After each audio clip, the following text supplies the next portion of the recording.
Hey guys, it's Miranda Hughes here from Walking Your Worth. I'm very tired and also it's pretty cold out right now, even in the house, and I will be releasing a video on that soon, but now's not the time. I'm going to crank out this message or this video so that I can get this out there. Oh man, I don't know what it is. Like, it's been really hard to just get these done, but I told God I would do it, and I'm going to hold myself accountable just like He holds me accountable. So let's go ahead and get into it. Okay, so in this season, it's an 8 video season, I guess, or series, sorry.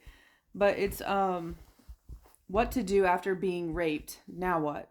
And this is video number 3, and the next step, the first step was report it. The second step was cancel any and all plans that were made prior or before you were raped, simply because, like, you didn't know you were going to be raped. So how are you to know about that? So that's why once that you've gone through that experience and you now are dealing with that, you may kind of go into depression. You may not want to do anything. You may want to kind of isolate yourself a little bit, and not because you don't love yourself, but because, you just really got damaged. Like, your heart got shattered. You feel vulnerable. You feel, neglected, and you feel mistreated and used, and you feel gross. You feel, just not you. And because of that, there's going to be a lot of other serious side effects that's going to take place, like the depression and the anxiety, the flashbacks, the PTSD. And that's what we're going to talk about today, simply because for me, I didn't recognize the signs and symptoms of that. I didn't know I was even experiencing it, because I thought whenever I heard PTSD that it just meant for military soldiers. Like, that was it. Like, I had no idea that it could literally be anyone who's gone through something traumatic. Like, I just never learned about it like that until I was a first responder. So, like I said, I got raped in 2016, and I was a first responder in 2017. So we had some kind of in-service thing going on, and we had to we didn't really have to, but we could volunteer to get some credits or some hours to go towards, us being a first responder. And I decided to sign up for it. I had no idea what I was going to learn was about to kind of be almost healing for me. But it started to it opened up a door in my life, because it helped me understand a little bit what was going on with myself and why. And so that's why number 3 is start therapy as soon as you can. Because, like I said, if I had known some of these side effects and symptoms of PTSD, I didn't even do therapy until 2019. So that's 3 solid years after being raped before I even got started on that process. And that is something that should have taken place so much sooner. So hopefully you don't repeat my mistake. And if you already are like me and you've already been there, where maybe it's been 10 years, 5 years, 3 years, or even 30 years since you've gone to therapy, it doesn't really matter to an extent how far back it's been since you've been raped, as long as you just go, or as long as you take part in some kind of thing that allows you to heal, where you can get clarity and you get answers and understand it, like what's going on with your life. That's the main goal, is to be able to put your past to rest, to be able to know how to handle when your past comes up.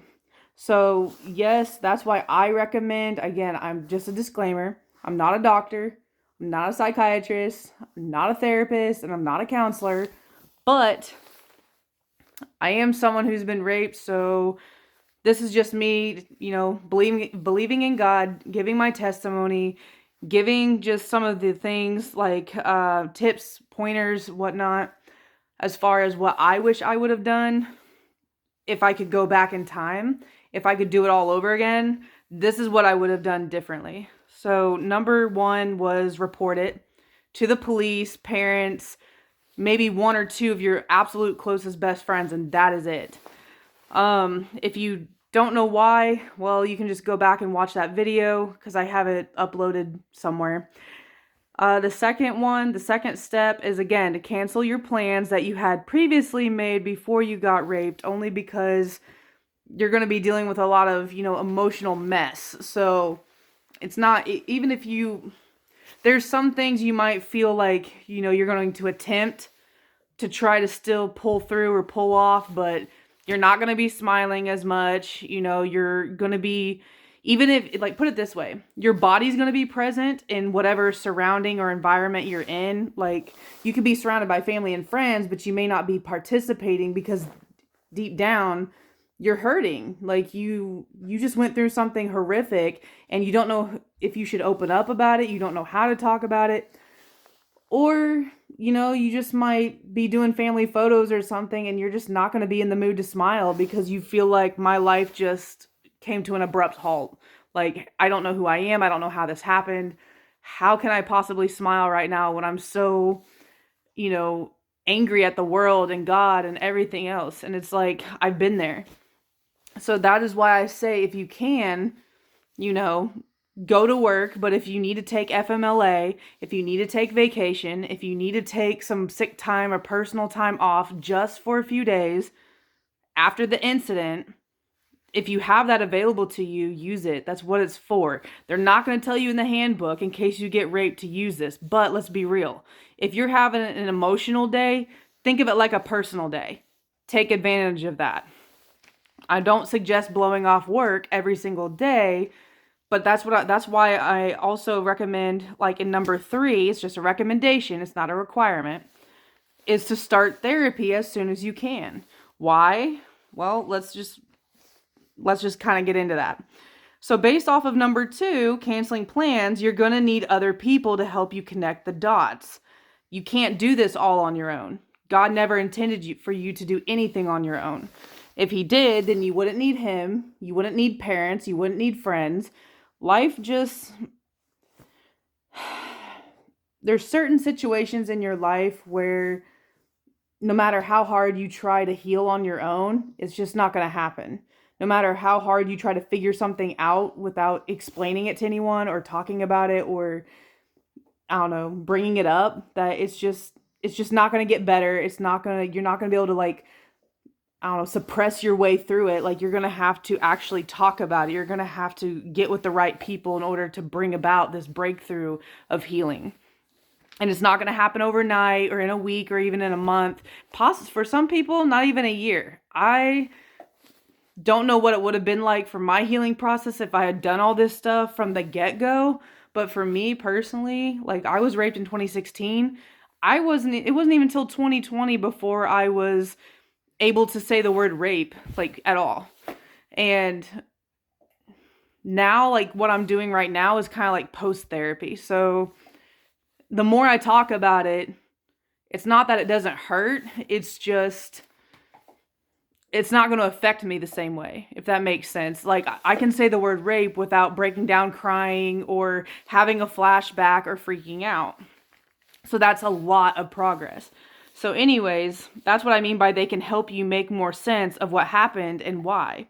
Doctors, gynecologists, maybe if you ended up with an STD or if you got pregnant by someone who raped you, these are the people you can trust and talk to. Like, this is their job. They're not there to make fun of you. They're not there to point fingers at you. They're not there to make you feel even worse. Like, their job is to help you. Their job is to help you understand what happened and, how you could have contracted this STD. And also, like, if you were to be pregnant by them, luckily for me, I never had dealt with that, but I know there's a lot of women out there who have, and they can help you go through the options as far as, how to handle your situation. So, while being a first responder, I learned about PTSD, as I mentioned earlier.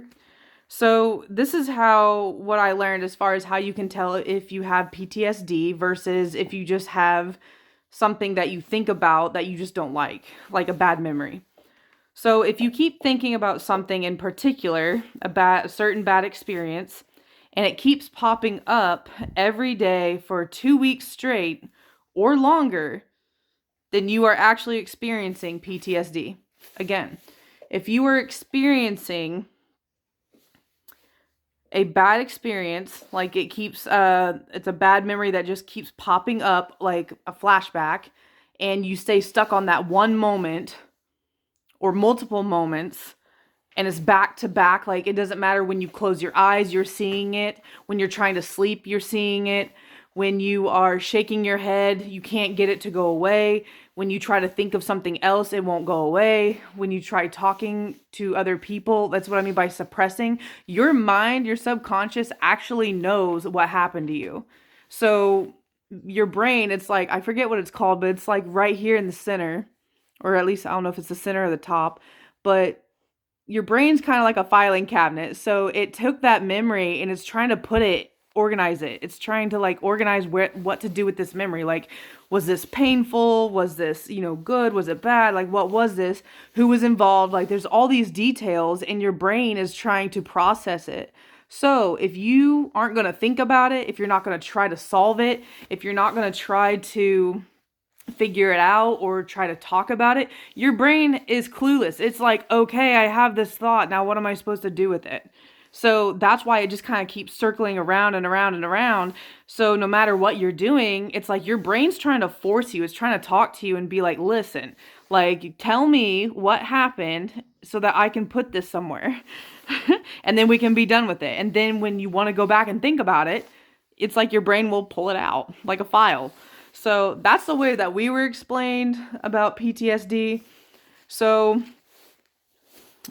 yeah, I thought that was actually pretty interesting. And it's so true, because if you try not to think about something, normally 9 times out of 10, it's going to pop up anyways, regardless, over and over and over, until you either talk about it, write it down, or until you just be still and allow whatever it is that you're trying to suppress to play out fully in your head. Even though you're afraid of it, even though it might intimidate you or make you uncomfortable, if you allow it to just play out the full memory, normally your brain will be able to start processing the emotion that you felt during that time, remembering any sounds or smells. Like it's taking you back to that moment, but it's like there's things about that moment that your brain's trying to tell you. There might be a missing clue, or there might be a hint, or there might be something important that you missed, and your brain's trying to put the pieces together.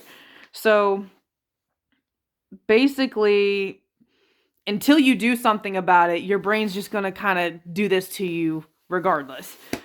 And that's what makes the whole experience of PTSD really horrible, because you don't know when it's going to strike. Like, you could be like me right now. Like, I could be having a conversation, just a typical conversation. Sorry guys, my hair. I could be having a typical conversation and nothing happened. But then the moment I go to do dishes or something, or I'm not even thinking about this scenario, and bam, it's like I catch a whiff of something. It just instantly takes me right back to a moment where that smell was very familiar, somewhere that was really negative. And next thing I know, I'm triggered. So now I'm thinking about something that I don't want to think about, that got triggered by something unintentional. So PTSD is like that. Like, you could have one trigger, multiple triggers. It can be sights, sounds, smells, anything that relates to what you went through or that incident. And again, it can strike at any moment. And that's what makes it so, it makes you feel like you have anxiety, because you don't know when it's going to strike. So at this point, and again, this is, you have PTSD if this is like one specific thought that just kind of keeps popping up, or a scenario that keeps replaying in your mind over and over and over again. And it's like, it's been going on for more than 2 weeks, and it's literally off and on throughout the day, or no matter how many times you try to stop thinking about it, it just kind of keeps popping back up. And again, it lasts longer than 2 weeks.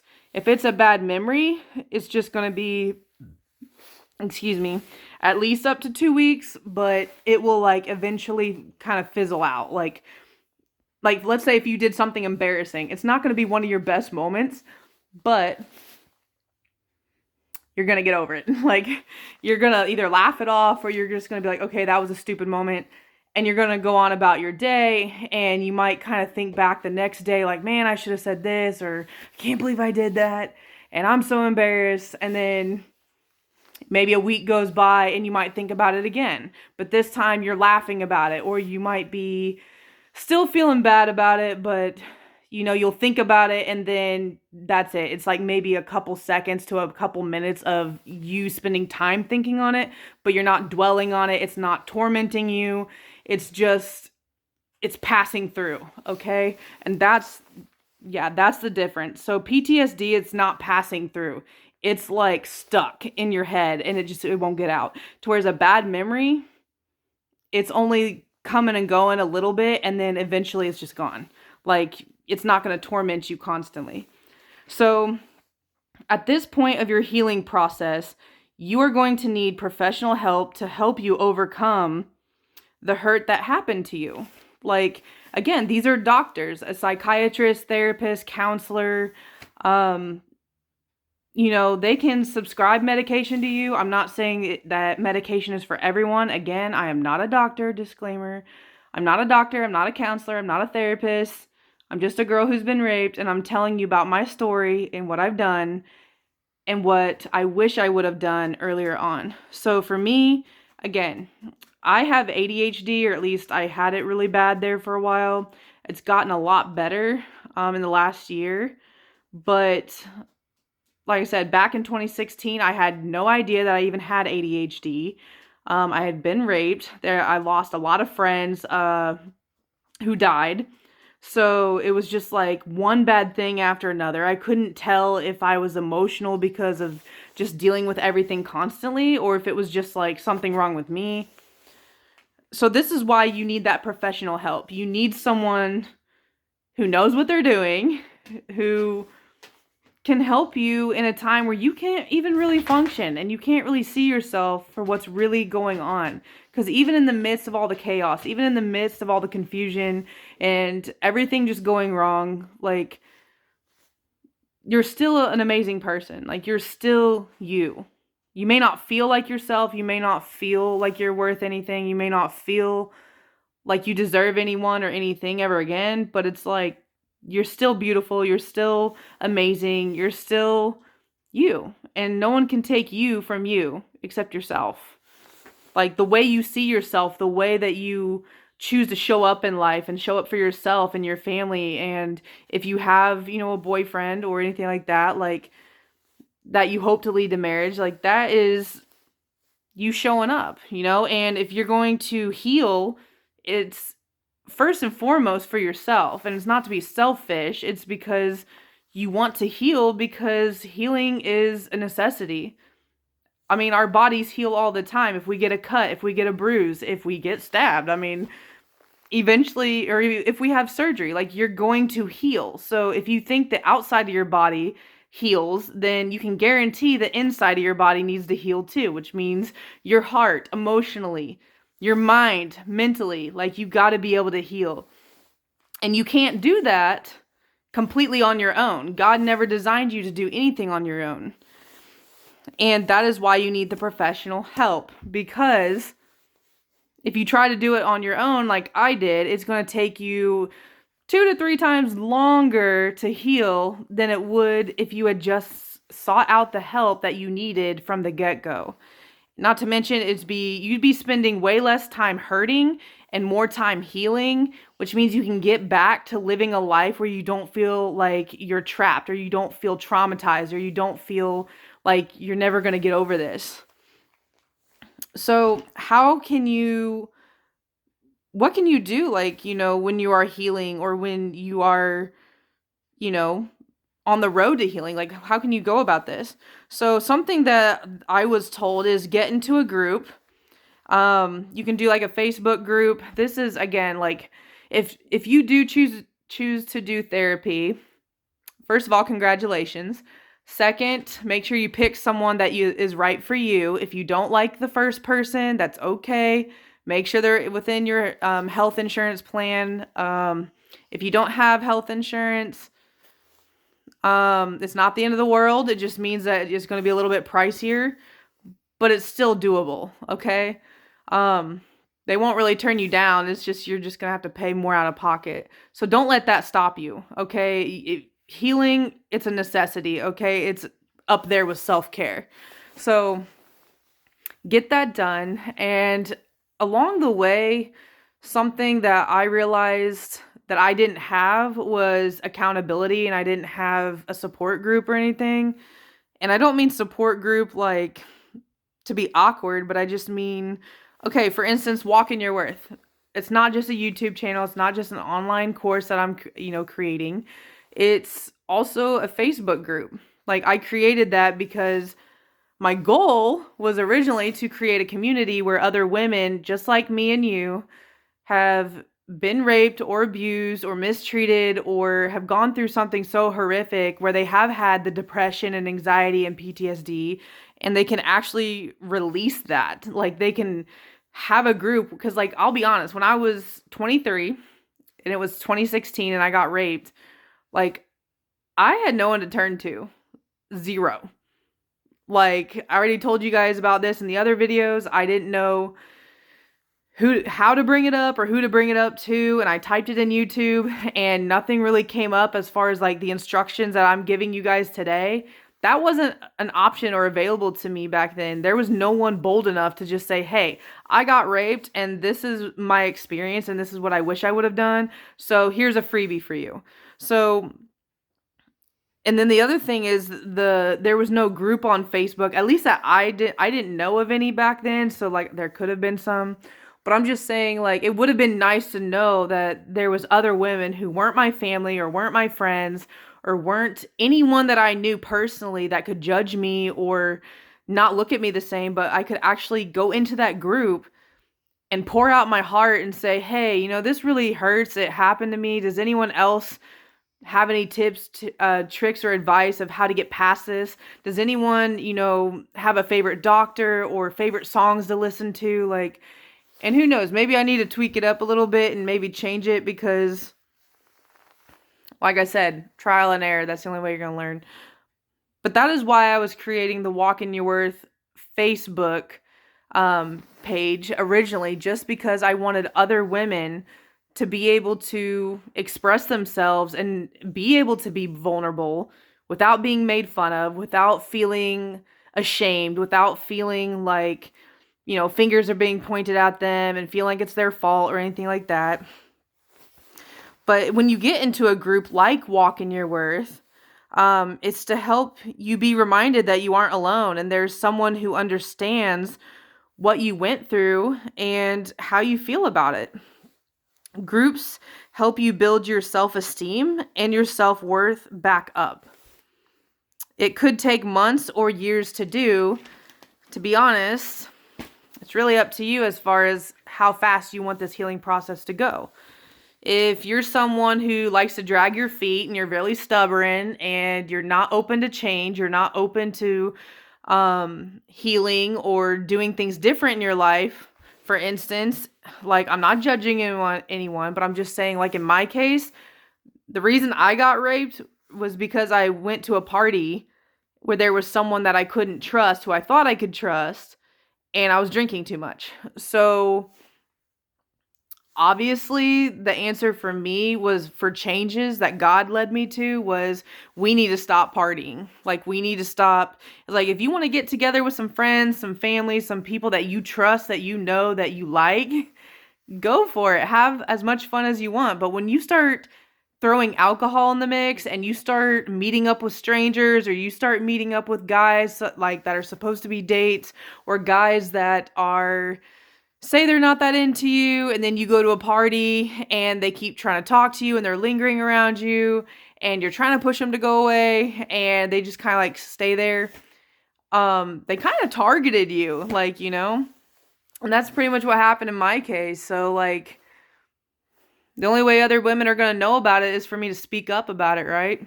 Same thing with you. Like, me giving you answers today, you can do the same thing for someone else in their life. Like, you are someone's answer, okay? Like, you have the answers and you are the answer. So just keep that in mind.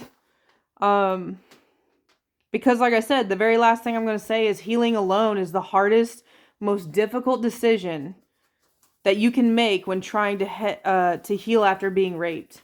Because you got to be vulnerable. You got to, one, speak up and admit that, yes, this happened to me. Second, you got to be able to acknowledge that there needs to be some changes made. Like, if you contracted an STD, you might have to take medication for it. You might have to get a shot. You might have to do a separate therapy for that. Your life may be looking different. You physically may be looking different. You might be stuck dealing with something that you never imagined dealing with.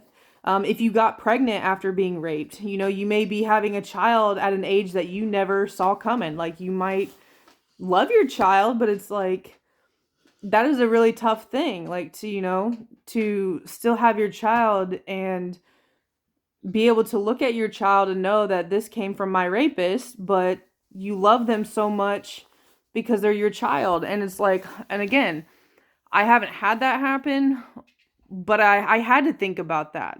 That was one of the things I had to make that choice was, what, if I find out that I'm pregnant, because I didn't know what he was doing, I only had bits and pieces of information at the time when I, found out I was raped and all that stuff. I really had to sit down and be serious with myself and say, look, if I end up being pregnant, am I going to keep it or am I going to, abort it? And I told myself that I would keep it, but if the child ended up looking like the father, it's like, obviously that would be really hard to do because it's like, you love your child because that's your child, but at the same time, their face might have certain characteristics or features that resemble your rapist. And that, again, that's what I mean by triggers, is like, so everyone's rape case is different. Everyone's story it can be similar, but at the end of the day, it's still different. It's a different person, sometimes in a different setting. But the moral of it all is that you didn't see it coming. And even if you did, you didn't think it would actually happen to you. And that's where I messed up. Like, my mom had a rule that she told me and I forgot about it. I broke it. And she said, never think that something will never happen to you, because once you think it won't, it will. And that was, for whatever reason, I put rape on that list. I just never thought it would happen to me, and it did. And that was, I'll just be honest, like, if I didn't have a faith in God, like, I didn't really have the strongest faith in God in 2016. I hated God at that time just because I was so angry by what happened. I felt like he allowed it to happen to me on purpose because he was like basically punishing me, and that's far from the truth. That's not what he was doing. And sorry guys, I'm like really tired. I'm trying to think about this. God allows a lot of things to happen for many different reasons. But the only way that you're going to know what that exact reason is if you take it to God yourself and you ask him yourself, God, I know you love me. Or you can say, God, I've been told that you love me, but why did you let this happen? What was the purpose of this? Why did you choose me, or why did you choose this thing over my life? Why didn't you stop it? So many people, when I've told them about my story, they've asked me that question. And at one point I didn't have an answer. I just told them, good question, because I asked the same thing. And God didn't really give me answers to it until literally 4 years later. So got raped in 2016, but he didn't tell me about my purpose and why he wanted me to, or why he allowed me to go through that pain and that horrible experience until 2020. So, again, that was really perfect because number 4 is building a relationship with God. And like I said, this didn't happen for me until literally about 2019. Originally 2019, but 2020 is when God released my purpose to me. So I'll get more into that in tomorrow's, or if I don't do the video tomorrow, it will be Monday. I try not to do videos on Sunday yet, just because I try to have that as my rest day. But yeah. So number 4 should be building relationship with God, and I'll get it way more into that about why that is necessary if you're going to be doing this healing process. Because, like, I'm just going to be open and upfront and honest with you. If you don't think that God is important in your healing process, you're highly mistaken, because for me, most people don't even know that I've been raped because I don't act like a rape survivor. Like, most people don't even know unless I tell them. That's just how much healing God has done in my life. And I would have never gotten to that point if it wasn't for God. So I give credit where it goes, and it's all to the guy upstairs. So not me, not the doctors. They've done their best, but they can't heal you the same way that God can, period. So anyways, I love you guys. Thank you for watching. Welcome to Walk in Your Worth if you are brand new. And like I said, don't forget to check in with your doctors in your area to see which ones accept your healthcare insurance plan. If you don't have one, don't let that stop you from getting the therapy and the help that you need. Trust me, it's necessary. And also, heal at your own pace. Like, if you're not ready for therapy just yet, that's okay. Give it about a month or 2 and see how you're feeling then. But don't let fear stop you. Don't let awkwardness or uncomfortability stop you. Do what you need to do in order to get back to feeling like yourself. And even when you do heal, there is going to come a moment where you're going to feel like you're still not yourself. Like you're not your old self. But you get to be a better version of yourself. Like it's the newer version of you. A more healed version of you. So if you guys really like this video, go ahead and give it a thumbs up. If you are new to this channel and you haven't subscribed yet and you liked this content, then go ahead and, like I said, hit the thumbs up, hit the subscribe button, and hit the notification bell so that you don't miss any content that I release. Because, well, if y'all don't know me yet, you're about to find out. I'm pretty random, so you have no idea when I'm popping up. So if you want more videos, you want more content, you're just going to have to hit the notification bell. All right. Bye, guys. Love you. And don't forget to walk in your worth. Bye.